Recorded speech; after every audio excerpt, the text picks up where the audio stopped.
একজন কাছের মানুষের খারাপ ব্যবহারে আমি ভীষণ কষ্ট পেয়েছিলাম। বেশ কয়েকদিন আমার মন না ভীষণ খারাপ ছিল, কিছুতেই মানতে পারছিলাম না। তখন আমি ভগবানকে ডাকতাম, কারণ আমার সব ভালো খারাপ সময়ই তো ভগবানই আমার একমাত্র ভরসা। তখন একদিন স্বপ্নে ঈশ্বর আমাকে সত্যি সত্যি দেখা দিলেন। একটা ফাঁকা জায়গায় দাঁড়িয়ে আছি, দেখলাম এক অপরূপ জ্যোতি নিয়ে ঈশ্বর আমার সামনে এলেন। তখন আমি ভগবানকে জিজ্ঞেস করেছিলাম, কেন সবসময় আমার সাথেই এমনটা হয়? এই জগতে আপনি যখন সর্বেসর্বা, তখন এই মানুষগুলো এত খারাপ হওয়া সত্ত্বেও আপনি আমার কাছে ওদের পাঠান কেন? আগে থেকে কেন আপনি ওদেরকে চিনিয়ে দেন না? আমার কথা শুনে ভগবান না খুব হাসলেন। তারপর একটা রঙিন একটা চশমা আমার হাতে দিয়ে বললেন, এটা তোর কাছে রাখ। এই চশমাটা পরলেই চিনতে পারবি কোনটা সত্যিকারের মুখ আর কোনটা মুখোশ। আমি তো দারুণ খুশি এবং বাড়িতে ওই চশমাটা নিয়ে আসলাম। মনে মনে ভাবলাম, মানুষ চিনতে আমার আর ভুল হবে না। ওই রঙিন চশমাটা পরে যখন বাইরে বেরোতাম, যত পরিচিত আপনজনদের দেখছি, কারোর মুখ আর দেখতে পাচ্ছি না। দেখছি সব মুখোশ। যত দেখছি ততই অবাক হয়ে যাচ্ছি। ভগবানের কাছে ফিরে গেলাম আবার। আমাকে দেখে তো ভগবান বলল, কী রে, তোর আবার কি হলো?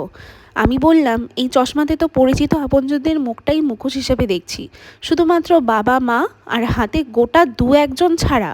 তখন ভগবান বলল, ভুল কিছু দেখিসনি।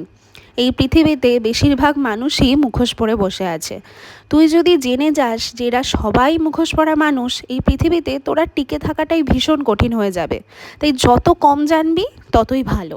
বেশি জেনে গেলে এই পৃথিবীতে তোর না দুর্বিষহ হয়ে উঠবে, গোটা পৃথিবীটাই রুক্ষ হয়ে উঠবে। তাই এই চশমা আমি কাউকে দিই না। তোর মনের সংশয় কাটানোর জন্যই এটা আমি তোকে দিয়েছিলাম। তখন ভগবানকে জিজ্ঞেস করলাম, এদের থেকে বাঁচার কি কোনো উপায় নেই? কারণ আপনি তো কিছু একটা করতে পারেন। ভগবান বললেন, আমি প্রত্যেকের চোখেই একটা অদৃশ্য চশমা দিয়ে রেখেছি, যার নাম হলো বিশ্বাস। এই বিশ্বাসের চশমা পড়ে আছে গোটা জগতের মানুষ, আর তাতেই জগৎ চলছে। জগতের সব সত্যি জানতে নেই। এই পৃথিবী বিশ্বাস আর অবিশ্বাসের মোড়ায় কিন্তু মুড়ে রয়েছে। চারিদিকে হাজার খারাপ মানুষ, তারপরেও দেখবে একজন মানুষের ভালোবাসায় কারো জীবন কিন্তু সুন্দর হয়ে উঠছে। হাজার অবিশ্বাসের মাঝে দু একজন বিশ্বাসযোগ্য মানুষ থাকলেই জীবন চলবে। এত মুখোশ পরা মানুষ চারিদিকে, এর মাঝেই আছে বিশ্বস্ত ভালো বন্ধু, দু একজন বিশ্বাসযোগ্য মানুষ। একদম আমাদের মা বাবার মতোই, একদম নিখুঁত। খুঁজে দেখো, কেউ না কেউ তো একটা থাকবেই। তখন দেখলাম সত্যি সত্যি ভগবানের কথা একদম ঠিক। চারিদিকে এত অবিশ্বাস, প্রতারণা, ঠকানো, তারপরেও দেখি কিছু ভালো মানুষ আছে যাদের জন্য আমার বাঁচতে ইচ্ছা করে, ভালো থাকতে ইচ্ছা করে এবং বিশ্বাস করতে ইচ্ছা করে।